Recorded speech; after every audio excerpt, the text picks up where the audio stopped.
अस्सलाम वालेकुम जी। आज हम लोग इंशाल्लाह देखते हैं कि हमारा इस्लामियात का पेपर किस तरह का होता है, उसको हम लोगों ने अटैम्प्ट कैसे करना है और उसमें हम लोग मैक्सिमम टू मैक्सिमम मार्क्स कैसे ले सकते हैं। तो सेक्शन ए से स्टार्ट करते हैं। तो सेक्शन ए में हमारे पास जो 10 MCQs होते हैं, ये बिल्कुल आसान से MCQs होते हैं। अच्छा, इनको क्लियर कैसे करना है, तैयार कैसे करना है? तो जब हम लोग अपने सेक्शन बी और सेक्शन सी की शॉर्ट और लॉन्ग क्वेश्चन को तैयार कर रहे होते हैं, तो ये मोस्टली उन्हीं में से जो है वो होते हैं। जिस वक्त आप लोग अपने सेक्शन बी और सेक्शन सी के जो है वो लॉन्ग और शॉर्ट क्वेश्चन जो है वो तैयार कर रहे हो, तो आपको कोई इस तरह का पॉइंट जो लगता है कि आप ये MCQs में आ सकते हैं, तो आप उसको साइड पर एक पेज पर लिख लिया करें या वहाँ पर ही हाईलाइट कर लिया करें, ताकि at the end of the day paper से एक दिन पहले आप उनको रिवाइज कर सकें। और इस तरह से आप लोगों के जो है वो MCQs जो है वो क्लियर हो जाते हैं। 8 से 9 MCQs बहुत आसान से होते हैं, कॉमन कॉमन से MCQs होते हैं। सिर्फ 1-2 MCQs जो है मसला करते हैं, लेकिन उनकी टेंशन की बात नहीं। तो आप लोगों ने कोशिश करनी है कि आप लोगों ने स्पेशली MCQs के अंदर फुल मार्क्स लेने हैं, फुल मार्क्स लेने की कोशिश करनी है। ठीक है, की बात करेंगे सेक्शन बी में हमारे पास। मैं आपको यहाँ पर एक बात बताना चाहूँगा कि आपकी क्वेश्चन सिलेक्शन बहुत अच्छी होनी चाहिए। ठीक है, मेरे कहने का मतलब ये है कि आप लोग वो क्वेश्चन लाजमी अटैम्प्ट करें जिनमें आपको लगता है कि आप उनमें फुल मार्क्स ले सकते हो, या फिर वो क्वेश्चन जिसमें सॉलिड मार्क्स होते हैं, वो ईजिली आ भी जाते हैं। अब हम लोग यहाँ पर, ये मेरे पास 2018 का एबटाबाद बोर्ड का पेपर है, तो इसमें हम लोग देखें कि यहाँ पर अंबिया की 3 खसूसियात जो है वो बयान करनी है। तो अब इसमें एग्जामिनर मार्क्स नहीं काट सकता, आप लोग 3 खसूसियात लिखोगे तो वो आपको मार्क्स देगा। ठीक है, मेरे कहने का मतलब ये है कि इस तरह का क्वेश्चन आप लोग अटैम्प्ट करो। अब इरकान इस्लाम जो है वो लिखने हैं, तो अब 5 ही तो हैं, हम इससे ज़्यादा तो नहीं लिख सकते। जब आप लोग ये क्वेश्चन अटैम्प्ट करोगे, 5 लिखोगे, तो आपको मार्क्स देगा। अब इस क्वेश्चन को फिलहाल स्किप करो। इसमें देखिए मुसारिफ ज़कात, तो मुसारिफ ज़कात 8 ही हैं, तो हम लोग 8 ही लिखेंगे ना, तो वो हमें मार्क्स देगा। ये क्वेश्चन क्या है, यहाँ से इन तीनों क्वेश्चन में सॉलिड मार्क्स आ सकते हैं। ठीक है, अब यहाँ पर इस क्वेश्चन को देखें तो नमाज के फ़वाइद का उसने पूछा हुआ है, लेकिन यहाँ पर उसने मेंशन नहीं किया हुआ कि नमाज के कितने फ़वाइद बताने हैं। तो इस क्वेश्चन में चांसेस होते हैं कि वो आपके मार्क्स काट ले। लेकिन आप लोगों ने इस तरह करना है कि इस क्वेश्चन में कम अज़ कम, अब 5 नंबर का क्वेश्चन है, तो 8 से 10 फ़ायदे आप लोगों ने लाजमी मेंशन करने हैं। और कोशिश करें कि हेडिंग्स दें इस क्वेश्चन में, आप लोग आयात लिखें, अहादीस लिखें। ठीक है, इन दिस एंड डैट वे आपको फुल मार्क्स दे के जाएगा। अब इस्लामियात का पेपर है, तो कोशिश करें कि इसमें आप लोग मैक्सिमम टू मैक्सिमम आयात और अहादीस कोट करें। इन दिस एंड डैट वे आपके मार्क्स आएंगे। अब अगर फिर उसके अलावा हमारे पास पेपर में कुछ क्वेश्चंस ऐसे होते हैं जिनमें हम लोग मार्क्स नहीं ले सकते आसानी से। जिस तरह कि अब इस पेपर में हम ये जो 3 क्वेश्चंस हैं, इसमें अब बंदा कितना लिखे। अब ये जहाद बिल नफ्स में हम लोग कितना लिख सकते हैं, इसार वाले में कितना लिख सकते हैं, ये रिश्तेदारों के हकूक़ कितने ज़्यादा हकूक़ हैं, हम लोग सारा तो नहीं लिख सकते, थोड़ा लिखेंगे तो वो मार्क्स काटेगा। तो इन क्वेश्चंस में हम लोगों ने, पहली बात तो ये कि हम लोगों ने वो क्वेश्चंस जो है वो अटैम्प्ट कर लेने हैं जिनमें हमें लगता है कि यहाँ पर सॉलिड मार्क्स हैं और हम लोग इजीली ले सकते हैं। अब यहाँ पर इस पेपर की बात करें तो ये 3 क्वेश्चंस ऐसे हैं, तो इन 3 क्वेश्चन में से आप लोग 2 क्वेश्चन बिल्कुल टॉप पे अटैम्प्ट कर लो और एक क्वेश्चन को लास्ट के लिए छोड़ दो, क्योंकि examiner in most of the cases आखिरी क्वेश्चन से मार्क्स काट लेता है। तो इन 2 क्वेश्चंस को आप बिल्कुल टॉप पर अटैम्प्ट करो जो सॉलिड वाले हैं। उसके बाद फिर सेंटर में आप 2 क्वेश्चन वो वाले अटैम्प्ट करो जिसमें मार्क्स कटने का जो है वो खतरा है। जब एग्जामिनर आपके ये 2 क्वेश्चन, तीसरा और चौथा क्वेश्चन देखेगा, तब तक उसका इंप्रेशन डेवलप हो चुका होगा, क्योंकि आपने पहले 2 क्वेश्चन बिल्कुल अच्छे से अटैम्प्ट किए और उसमें आपके पूरे पूरे मार्क्स हैं। तो हो सकता है कि वो आपको इन 2 क्वेश्चन में भी फुल मार्क्स दे दे। और कोशिश करें कि फिर जो आप लोग ये सेंटर में 2 क्वेश्चन अटैम्प्ट करते हैं जिन्हें मार्क्स कटने का आता है, तो आप उसमें maximum to maximum headings add करें, अहादीस कोट करें और कुरानी आयात भी लिखें। इससे क्या होता है कि हो सकता है कि वो आपको फुल मार्क्स दे दे। फिर लास्ट पे आप लोग अपना वही सॉलिड वाला जो आपका क्वेश्चन बच गया था वो अटैम्प्ट करो। ठीक है, और इसके बाद सेक्शन बी की बात करते हैं। सेक्शन बी में और कोशिश किया करें कि आप लोग लॉन्ग क्वेश्चन के लिए 1 घंटा आपके पास कम से कम मस्ट हो। ठीक है, 1 घंटा मस्ट हो। हम लोग क्या करते हैं, हम लोग लॉन्ग शॉर्ट क्वेश्चन में इतनी ज़्यादा डिटेल लिख लेते हैं कि फिर लॉन्ग के लिए हमारे पास टाइम नहीं होता। और लॉन्ग में अक्सर हमारे पाक स्टडी में और इस्लामियात में लॉन्ग में ही मार्क्स कटते हैं। शॉर्ट में तो हम लोग इतना ज़्यादा मटेरियल ऐड करके ले लेते हैं, लेकिन फिर लॉन्ग के लिए हमारे पास टाइम नहीं होता, उसमें हम लोग मटेरियल ऐड नहीं करते। ठीक है, तो कोशिश किया करें कि आप लोगों के पास कम से कम 1 घंटा लाजमी हो कि आप लोग अपने लॉन्ग क्वेश्चंस को इतना अच्छी खासी लेंथ दो कि वो कम से कम आपको 7.5 मार्क्स में से 7 मार्क्स दे के जाए। ठीक है,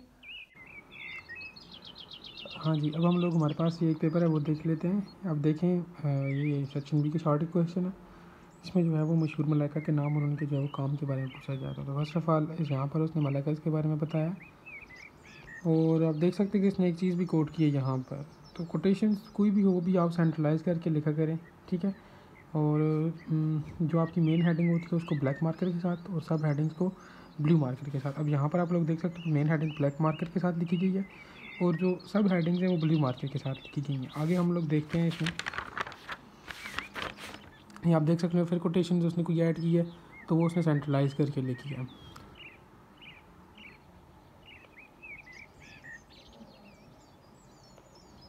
नेक्स्ट आप देख सकते हो कि क्वेश्चन की एंडिंग पर लाइन लगाई गई है प्रॉपर, ठीक है। और अब एक शॉर्ट क्वेश्चन के लिए इतना काफ़ी होता है, ठीक है। अब ये काफ़ी है, इनफ है 5 मार्क्स के लिए।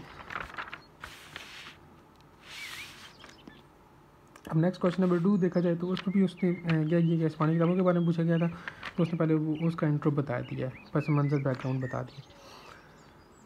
यहाँ पर भी मैं यही बोलूँगा कि बहुत लंबे लंबे चौड़े पैराग्राफ आप लोग ना लिखा करें, ठीक है। शॉर्ट लिखा करें, टू दी पॉइंट बात को जो है वो वाइंड अप करने की कोशिश किया करें।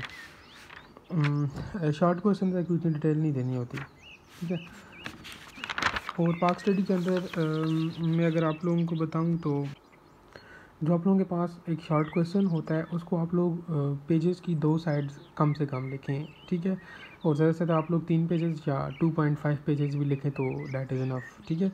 तो बस उसमें आप लोग कोशिश करें कि इस्लामियात के ऊपर तो आप लोग मैक्सिमम टू मैक्सिमम आयात और अहदीस को कोट करें, ठीक है। जितने ज़्यादा आप लोग आयात और अहदीस कोट करते हैं उतने आपके मार्क्स आते हैं। कोशिश करें कि हर एक क्वेश्चन में कम से कम आपके 3 से 4 या 5 आयात या अहदीस मस्ट हों, ठीक है।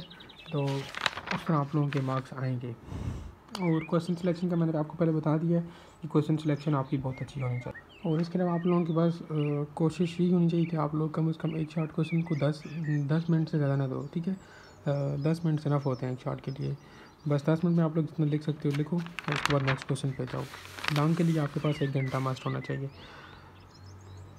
अब इस क्वेश्चन में अच्छी खासी उसने डिटेल लिखी है, लेकिन आप इसको भी थोड़ा कम भी कर सकते हो, ठीक है। बस आपका जो है वो मटेरियल थोड़ा अच्छा होना चाहिए और राइटिंग प्रेजेंटेशन आपकी थोड़ी अच्छी होनी चाहिए।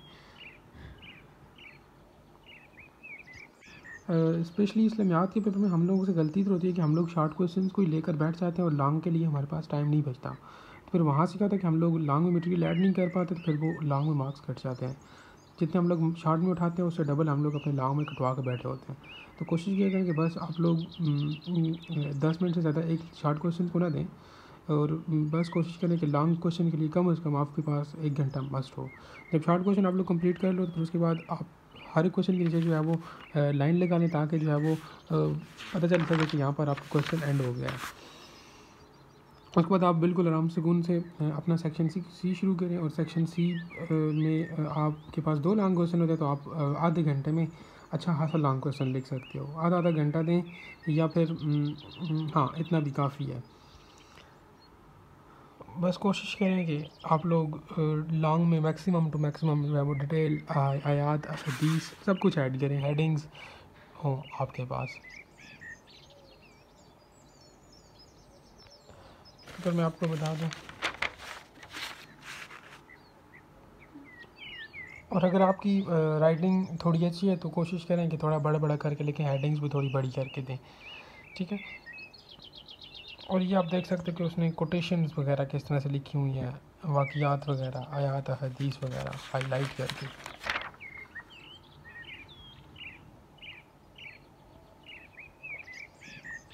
तो लॉन्ग की लेंथ वेट्स की बात करें तो वो आपके पास कम से कम 4 पेजेस 5 पेजेस इतने होने चाहिए, क्योंकि 7.5 मार्क्स का एक लॉन्ग क्वेश्चन है। तो कम से कम आप इतना मटेरियल ऐड करें कि वो आपको 7 मार्क्स तक दे मार्क्स।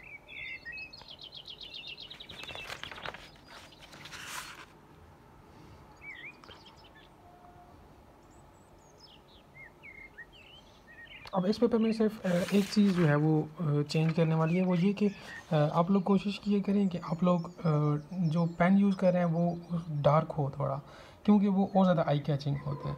मेरे पास एक पेपर है, मैं बताता हूँ। अब ये मेरे पास एक पेपर है, इसमें आप देख सकते हो कि किस तरह जो है वो स्पेशली ये वाला जो है वो उसने ये पेन है, पॉइंटर है, उसके साथ लिखा गया है। आगे मैं आपको बताता हूँ, ये आप लोग देख सकते हो।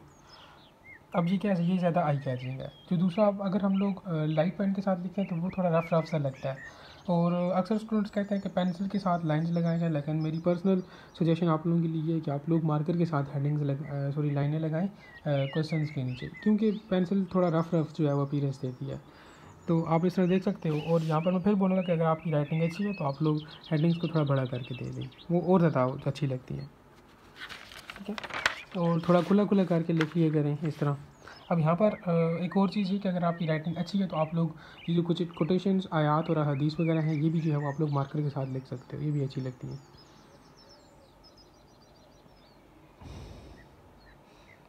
आप लोग इस तरह से भी पेपर को अटैम्प्ट कर सकते हो। इसके अलावा आप लोगों का फर्दर कोई क्वेश्चन है तो आप लोग कमेंट सेक्शन में पूछ सकते हो। Thank you. और इसके अलावा कोशिश करें कि अपने मैक्सिमम टू मैक्सिमम फ्रेंड्स के साथ भी शेयर करें ताकि उनको भी फ़ायदा हो सके।